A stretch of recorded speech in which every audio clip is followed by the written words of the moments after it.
All right. Good afternoon, everyone. And thank you so much for taking the time to join us for this webinar today. A very special hello to our honorable guest, Dr. Mary McCall. Mary, how are you today?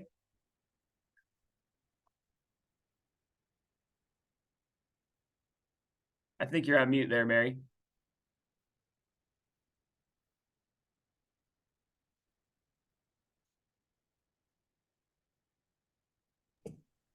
Yep, you had to unmute me. Thanks. Hi, Danny. I'm good. Welcome, everyone. Good to be here with you.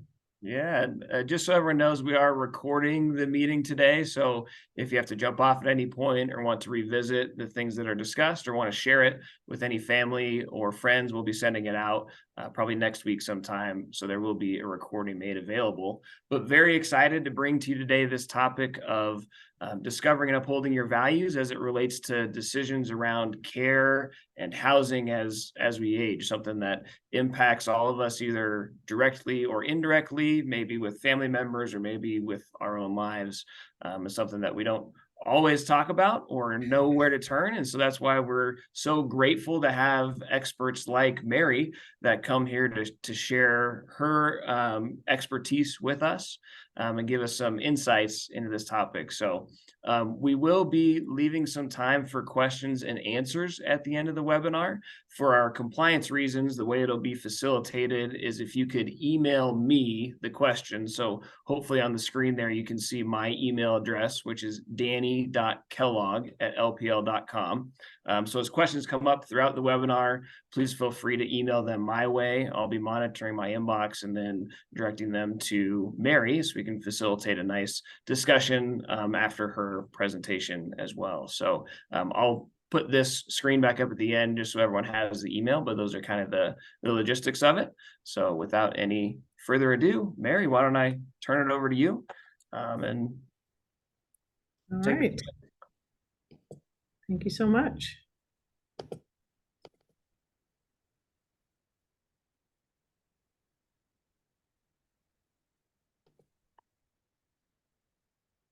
Everybody see my screen okay? Yep, all good. Okay, great. So welcome, everyone. Really glad to be here again with Danny. Some of you may not have been with us the first time I presented a couple months ago, so I'm just going to briefly go through my background again.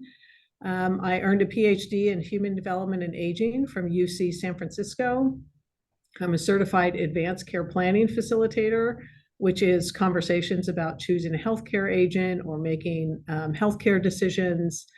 I'm a certified life coach and a certified death doula, which, if you're not familiar with, is training to help individuals and families plan for end of life, be present with them at end of life, kind of provide social emotional support, information, advocacy in hospital settings, hospice settings, et cetera. I was part of an international group for over 20 years looking at aging and cultural values and social policy in different countries. So I bring that international perspective and really the importance for me, why I use a values-based framework is because values are really the fundamental basis on which we make choices in our life. Hopefully, sometimes we're out of alignment with our values and we can feel that kind of stress and misalignment. So that's one of the goals of the work that I do. And I'm one of 13 children. I'm towards the end. I'm number 10. And we experience a lot of death in my family. So I have 3 brothers who passed away from cancer and other family who have lived with cancer and survived it. And both our parents are gone, and I took care of both of them at the end of their lives. And my dad, who had dementia and cancer, lived with us for 18 months at the end of his life. So I have a lot of experience knowing what that kind of family situation is like. So the what and the why of the work that I do, whoops, sorry about that. My goals are to assist individuals, partners, and families in clarifying and articulating their values around different life issues in middle and late life and decisions related to those issues. And I want to help enhance and expand clear communication skills between people and those that they wish to share their values and decisions with. So sometimes that's families, physicians, caregivers, neighbors, friends, religious or spiritual advisors, etc., and guide and support people in the creation of individualized or family action plans for preparation and implementation of different decisions. So it could be around retirement. Today, I'm going to talk about housing and care, advanced care planning, end of life, etc. And why do I do this work? I learned from my parents, fortunately, that knowing our values and living by them makes things easier. Doesn't make it easy, but it makes it easier if I'm really clear on what's most important, and how that can guide the decisions I make. So I want to help people live their lives most fully aligned with who they are authentically and in tune with their values, so that people can feel confident that they're making the most well-informed decisions they can at any given moment. And so individuals, partners, and families can avoid painful interactions. And I'm sure we've all seen this in our families or extended families, and decision-making points that are already in difficult or unexpected times, like in an ER, an ICU, an end-of-life situation, where someone says, I have no idea what they want. And so how are we going to make decisions for mom, dad, husband, wife, partner, adult children, grandchildren sometimes, etc. And so people can have a sense of peace with their decisions and their communication about those decisions to others, ultimately. So last time I went into more detail about the values framework that I use by Brian Hall, and Benjamin Tona. And this is based on a lot of research that they did internationally that looks at different worldviews that people hold, and then talking about goals values versus means values. So I'm going to share a picture of, here we go. Danny, can you see that okay?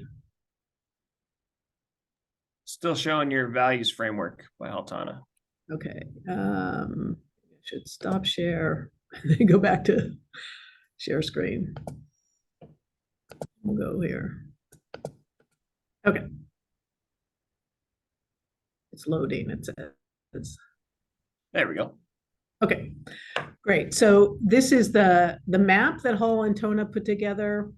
And so there's these kind of 4 phases they call about worldviews that people have. And I'll just give a couple examples. So for example, in phase 1, the yellow one on the left, some people are really focused on a sense of surviving the world. So their values are really around safety and security. So some of these values, goals values, might be to maintain my self-interest and control over things. And how do I maintain self-interest and control? So if we go down to where the means values are, that's through making sure that I'm providing food, warmth, and shelter for myself or for my loved ones, focusing on safety and survival. If we skip over in the green to stage 3, where I see the world as a place where I want to belong, and in stage 3, family is really important to me. So my goals values are having a sense of family and belonging, a sense of self-worth, being able to play with others. And how do I get to those goals? I might have means values down below of being liked, care and nurture, and that's both caring and nurturing for family, or those I define as family, as well as being cared for and nurtured by them. So this map there's 125 values here, and at the end I'm going to give you a link so that you can go back and look at these. And this is the interactive map, and you can click on any one of these to get the definitions that are go along with each of the 120. I'm going to stop sharing again and try again to go back to my presentation. Here we go. So here on this slide are the links to those pages that have the map, the interactive map, and the values and definitions. And Hall and Tona provided this map and these values for both functioning in our individual lives, but also in work settings. So sometimes this is also appropriate for people who are still working and seeing how my goal values and means values get played out in my work setting. So what I want to do now is go through a whole range of ways and options for thinking about different types of care that someone might need at some point, either myself, my spouse, another family member, a friend, a neighbor, etc. And then I'll talk about different housing situations as well. So we can start with, a lot of people want to stay at home as long as possible. And for many people, that may be possible. It may be that you would need to have some home modifications to be able to stay at home as long as possible. So we can think about things like putting in a chairlift to get to a second floor if someone is having mobility issues. I live in Iowa City. There's a lot of old farmhouses in this area. So I was just working with a couple where the staircase is really just too narrow to even put a chairlift in there, but they have some unused corner of their house that they're looking at putting an elevator in.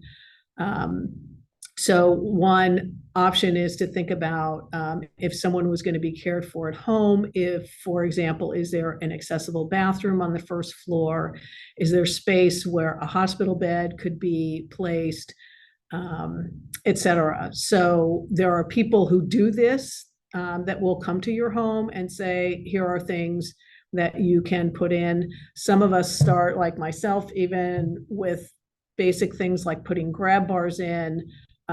There's people who will come and do fall risk assessments in your home, because one of the things we don't want to do is to have a fall, because that often lands us somewhere other than home. So things about that along those lines. You can then, if you're at home, have an at-home private caregiver. This could be someone who is paid, and rates range between, depending on where you live, from $20 an hour to, if you're having a skilled nurse care providing that kind of care for you at home, that can go up to $40 or $45 an hour if someone needs an IV changed or checked, etc. Some people trade room and board for care at home, and increasingly older people are having younger people live with them. This is not necessarily to provide care, but it could be to provide light housekeeping, companionship, shopping, laundry, various things. So I try to help people think about what's the most creative way we can think about providing the level of care that you need, and setting up the possibility for that, if that would be your priority, is to stay at home as long as possible. Some home care is provided through insurance. Most is limited in cost or time. So it's could be so much home care cost per week or per month, or it could be limited by the number of hours, say 4 to 6 hours a week. So that's something to look into if you're interested in having a home care policy, what the different coverages are, what you think you might need. For couples where one is, say, much bigger than the other, taller, etc., or someone has any kind of physical disability, to think about a home care insurance policy can, again, allow someone to stay at home longer, because their partner or adult child perhaps may not be able to provide that physical care that they need because of their own limitations. Increasingly across the country, and a give some resources in the Denver area at the end for you to check all these out too, is village to village assistance. So this is basically senior to senior trade. They're organizations where people sign up. I can sign up as a volunteer, but I can also sign up to have someone come and help me with something. And there's usually a nominal fee to join, and then you can have access to these services. So I may be able to, for example, offer to drive someone to a doctor's appointment if they can't drive, but I probably couldn't put in grab bars in my bathroom, but there's another person in my village organization that can do that. So I could sign up for that and ask for that, and a volunteer would come and do that. So some people just sign up because they can't volunteer, but they're looking for assistance, and some people sign up just to volunteer, and some people do both. Then, of course, there's always the option of family assistance or care. That can be adult children or grandchildren, and it could be at an older person's home or at that family member's home as well. And then there's the program In-Home Support Services, IHSS, which it provides home care for low-income seniors. So that's a government program that is supported through Medicare and Medicaid for low-income seniors. And that's a process where you apply online, and then someone does an assessment of what the needs are, and a number of hours is assigned for that person. Now, for some people who can't stay at home anymore, I'll talk about the types and costs of different housing for seniors or people with disabilities. And then I'm going to talk about values a little bit, and then we'll come back and dive into these a little bit deeper. So independent living, there are, for example, apartment houses that are for people 55 plus. In the Denver area, that village to village volunteer help organization is called alittlehelp.org.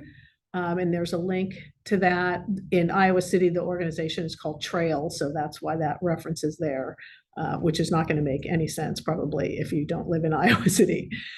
And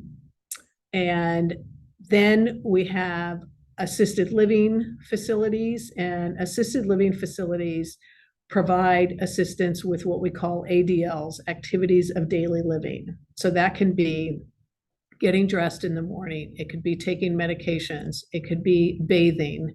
It could be grooming, shaving, washing your hair, fixing your hair, etc. Could be with meal preparation. Could be with phone calls. Could be with money management. So in this country, because we don't have a good kind of global system of support, assisted living facilities are private pay only. In independent living, there are some places that are, it's a 55 plus community and you just pay market rent for that. There's also subsidized senior housing where you would pay 30% of your monthly income, and the cost of housing is subsidized then by the federal government. So that again is something that you apply for and qualify for based on your income. Excuse me. So assisted living facilities, there's no government help with that. So that is private pay. And that can range from $3,500 to $6,000 a month for, really high-end facilities. And again, at the end, I have some links for you to use if you're interested in looking for these different kinds of housing situations in the Denver area. Skilled nursing facilities, or SNFs, are facilities. Sometimes they're attached to assisted living facilities, but skilled nursing is where someone needs medical care. They need nursing care. So they may have an IV. They may be recovering, for example, from a stroke or a fall. So sometimes skilled nursing facilities are a short-term situation, some of which of that will be covered by long-term, not long-term care insurance, but Medicare or Medicaid. But in the long run, skilled nursing is not covered long-term, and so people can end up paying a lot of money for that. If you buy long-term care insurance, that covers more of skilled nursing facilities. So that's the most expensive, usually between $100 and $200 a day or more, depending on the level of nursing care that's provided. Then we have memory care or dementia care. Again, sometimes these are connected to assisted living facilities and or skilled nursing facilities. And this is where generally this is a locked area within a care facility, and people who have memory and dementia or Alzheimer's where they really cannot function alone and cannot be, a lot of people wander if they have dementia or Alzheimer's. And this is very expensive care. It can start at $7,500 a month and go up to $10,000 a month. So something to be aware of. And again, in terms of financial planning, if this is something that, runs in your family or that someone has a diagnosis of, to really sit down and look at what are the care options in your neighborhood or in your geographical area, or is this a situation where you say, okay, we need to move to be closer to family, and what are the financial options? And this is where a financial planner can come in to help think about that. Then you may have heard of CCRCs, which are called continuing care retirement communities. And this is where you buy in early, generally, because people can see that they're going to have increasing needs for support. So CCRCs generally have all of these levels of care right there in the community: independent apartments, assisted living apartments, a skilled nursing facility, and a memory care unit all in one. So these can be relatively small communities, or they can be very large communities. This is where, if you're going to buy in, it can range, depending on where you are in the country, from $350,000 to $750,000, depending on what the community is and what they're offering.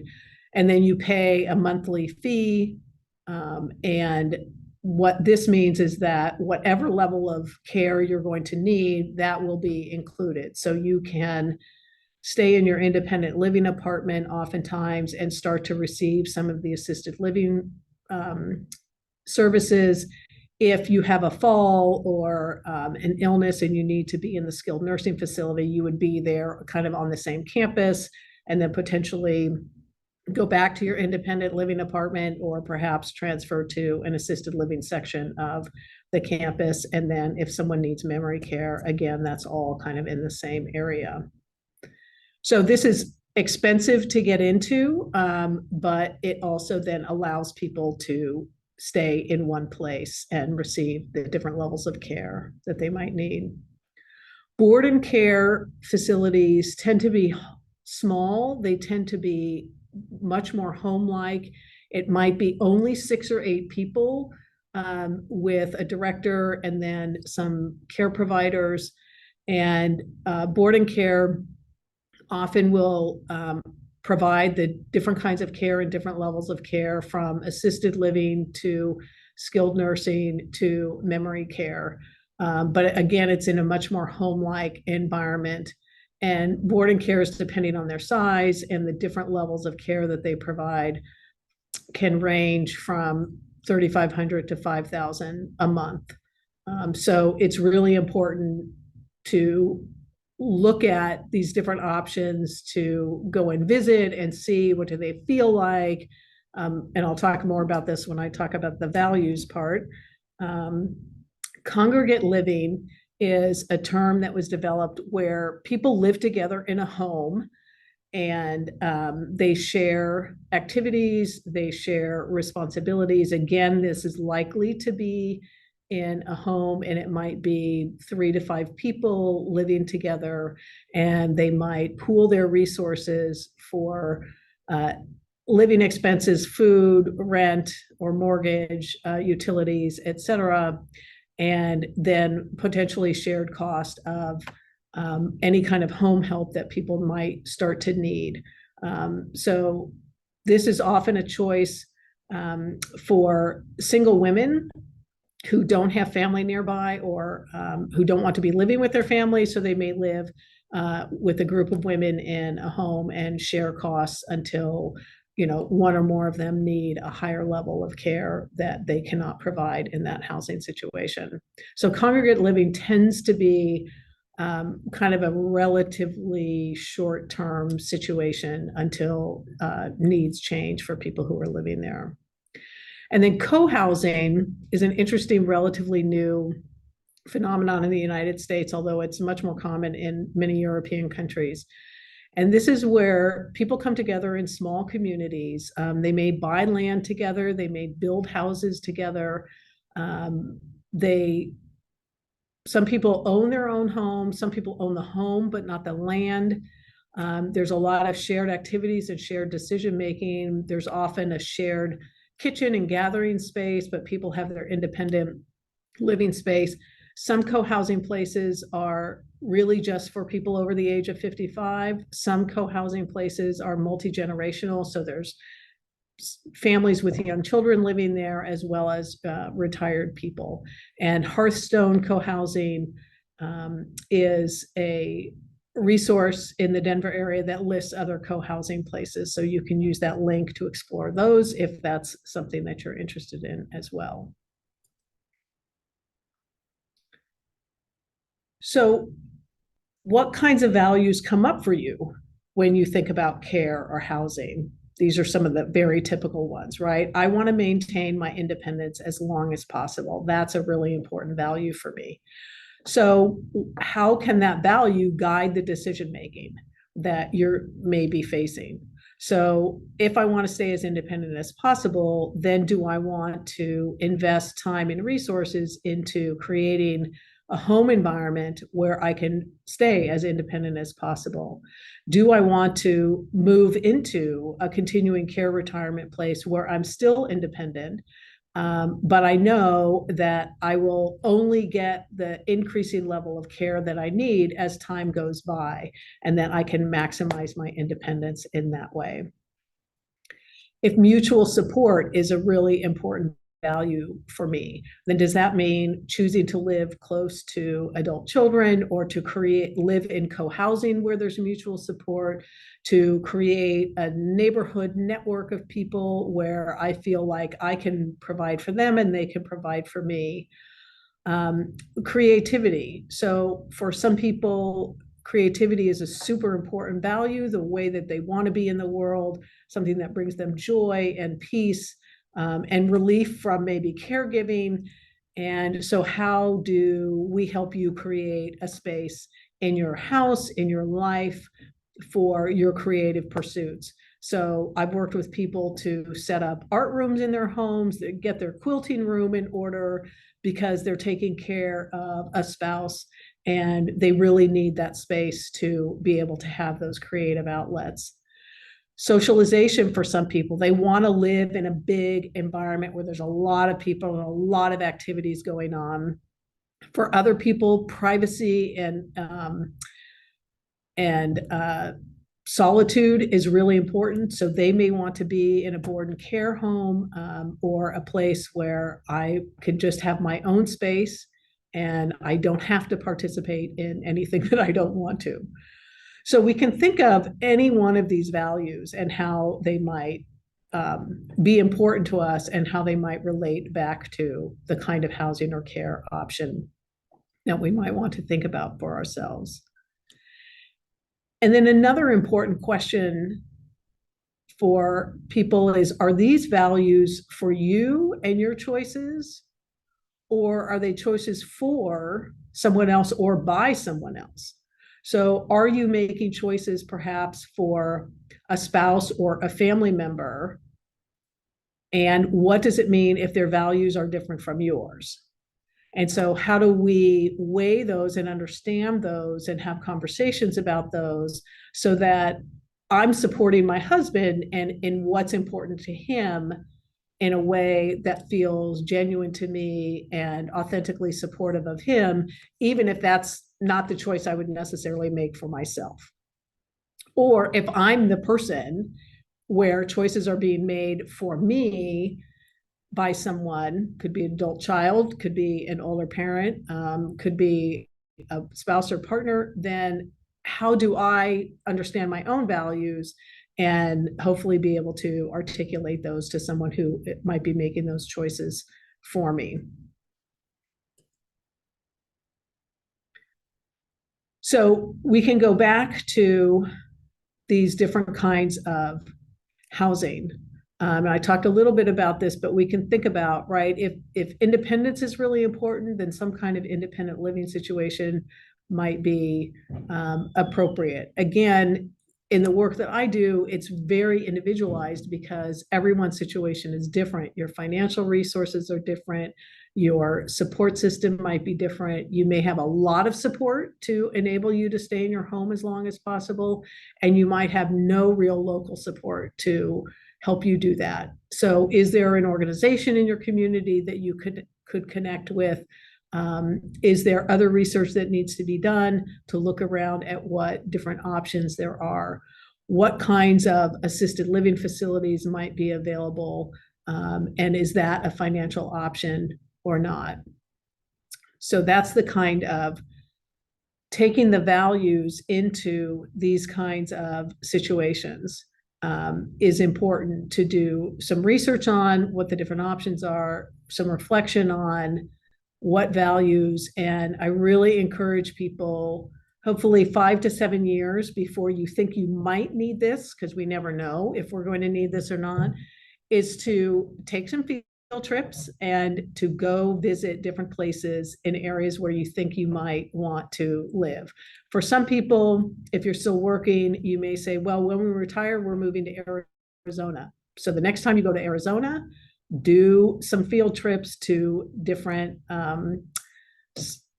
living situations so that you can see, because I want people to be able to feel comfortable. And it's kind of like sometimes when, a child goes to visit a college campus and they say, oh, I feel right at home here. Or they say, I don't like this vibe at all.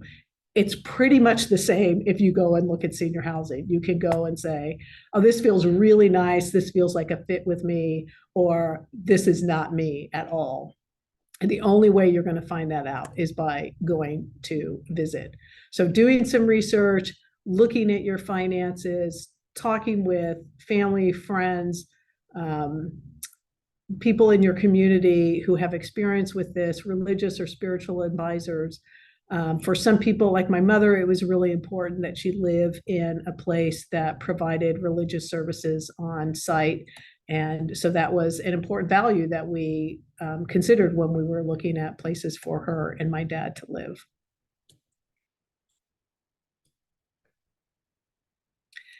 And values can sometimes change at different points in the decision-making process. So often when we first identify an issue, okay, mom or dad, husband, wife, spouse, partner is going to need some care, there can be a lot of emotional reaction to that. Someone gets a diagnosis of a terminal illness or dementia or Alzheimer's. There's a lot of emotional reaction to that that needs to be processed and honored, because that's a really important piece of the puzzle. And you may think initially, okay, this is what's most important. It's most important that they get the best care. Okay, well, let's explore and articulate what those options might look like and what's available to you. So again, is this now a point where you say, wow, if my family member is going to live with Alzheimer's, then do we need to move from where we are? not just from one house to another care situation, but perhaps to a different state, a different region of the country. And so what are the options where we might be moving? Or now it seems really much more important that we're closer to our grandkids, or to siblings, or to friends if I'm single and I don't have family. So what is it that most important to me? And then looking at what options can provide the support for those values, and then who is going to be making the choices and how are choices going to be made.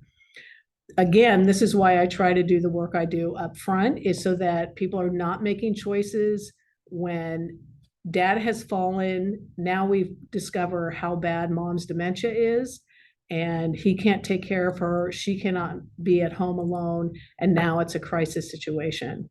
So it doesn't mean that you're necessarily going to be making choices in that circumstance until, I mean, before that circumstance arises, because there's a lot of older couples who do not want adult children making decisions for them. I lived with two of them. And so but it's still helpful to think through these situations and to think about, what if a crisis did occur today or tomorrow? What might be some options available to us? And then making the decision and implementing the decision. A move is made and you discover this is not at all working. And so again, kind of a re-identification of, well, what is the issue, right? Someone has become really socially isolated because they're depressed, that they have been moved against their will. And so, okay, let's now deal with what that issue is. And does there need to be clear communication? Does there need to be emotional or psychological support for that person? And then evaluating that decision even after a period of time and saying, does this seem to be working? Are there modifications we need to make to it? Or is this not working at all and we need to reevaluate the decision and start over, to explore the different options that might be available to address the issues that were not addressed by that first decision. And then communication issues related to housing or care options and preferences. So is there some further reflection that you need to do about these issues and values for yourself or for a loved one? And then is there someone that you need to communicate with about those reflections? And is there anyone else in your life who you feel could benefit from being clearer about what your values are related to housing or care issues, how you're dealing with them, or how you're deciding about them? So who are those people? How would you like each person to hear about your values? For some, it's conversation. For some, it's a letter or an email. How do you imagine approaching that conversation? Are there any barriers or fears about having that conversation? And what would be helpful to address those barriers or fears? So I'm working with a group right now in town of older people who are trying to have these conversations with their adult children. And somebody said in the group meeting yesterday, well, I brought it up to my son and he said, I don't want to talk about it. And she said, well, okay, now what? So, there's lots of ways to approach different people depending on what their response is. So, for example, in that situation, you can always say, look, there's things I'd like to share with you about what I've been thinking about and reflecting on. We don't need to have a conversation about it. It's just things I need to share with you. I'm hoping that sometime soon, when you've had time to think about it and you can reflect on what I've said, that we can have a mutual conversation.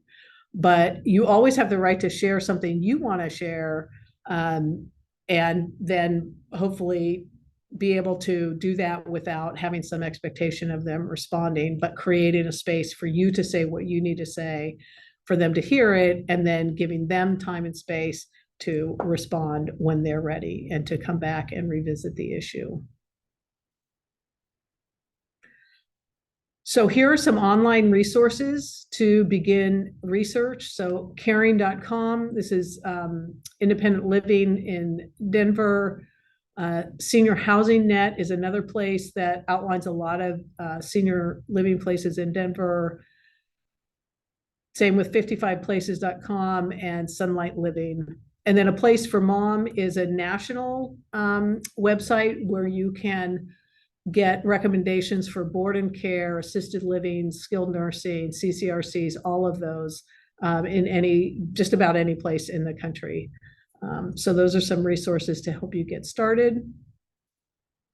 And here's my contact information, and then I will turn it back over to Danny for any questions or comments that people have. Wow, Mary, thank you so much. That was a really good wealth of information. So much that you were able to cover and so many different variables when it comes to all the different options and flavors of housing options that are out there. So thank you for summarizing that so succinctly. You're welcome. It can be really overwhelming. So again, I really encourage people to just maybe think about the values first, and then think about what kinds of options might align with those values, and do some visiting and conversations with people. Yeah, absolutely. And one thing that came to mind for me that I'd love for you to share a few more tips on, or just kind of approaches, is, if you are one of those folks that's making a decision for a loved one, so say you're, an adult child making a decision for a parent, or, even for a spouse, and you're starting to notice those changes or those signs that maybe it is time to consider a higher level of care or a different type of facility. As you said, those can be very emotional and difficult conversations to have. What are your tips, or what strategies have you seen that help to facilitate that conversation and, at least bring it up with someone who might not be wanting to move, because they do value their independence and they don't want to, broach that topic yet. How do you approach that conversation? What can folks do? Right. Well, my number one tip is start early. I mean, so if you have older parents, parents of any age. So when I taught college students, I would always say, I encourage you to have this conversation with your parents, who would be in their mid 40s at that point, maybe, or their early 50s, and say, well, I don't want to talk about that. But I really think it's important to use I statements and to say, here's what I've been observing. I'm curious what your experience has been around your memory, or your, any changes that you've been experiencing. So asking people, and they say, well, I don't know. I'm not aware of anything. I don't really want to talk about it. I'd really like to talk about this at some point. I have some concerns. And so maybe now is not the time. Is there a time next week, next month, that we can kind of put on the calendar? Because I would like us to be able to have these conversations openly, even if it's scary, and so that we can plan for any changes that might occur, and that you and I are doing this together, and that I can support you in what's important to you as best as I can. Or if I'm the person experiencing this, to be able to own it and say, Danny, I'm really aware that my memory is changing, and I may get to a point where I'm going to need some more help from you as my partner or son. And can we have this conversation? And you may say, I'm not ready for that because this is like totally new to me. Okay, I know this is probably really scary for us to talk about, and that's okay, right? Because it's scary and it's the reality, or at least it's a potential. And so starting these kinds of conversations as early as you can, trying to kind of normalize it. There's some generational differences. My parents, who would now be in their late 90s, this was not a generation that talked about this stuff. And so they did not have these conversations. So I was the one who had to keep bringing these things up with them individually. Yeah, absolutely. No, those are great tips. And it's just about open communication and being persistent, maybe a little bit, and right. you can't allow that open conversation to happen. Yeah. Yeah. Awesome. Well, Mary, this has been fantastic, and it's just good to know that there's those resources out there, folks like yourself who are very well versed in this subject and how to approach these types of things. So, as I mentioned, everyone will make this recording available. So please feel free to reach out with additional questions or anything like that. And Mary, thank you so very much Yep, for your time and your you're very expertise. welcome. Yep. All right. Take care, everyone. Okay. Bye-bye.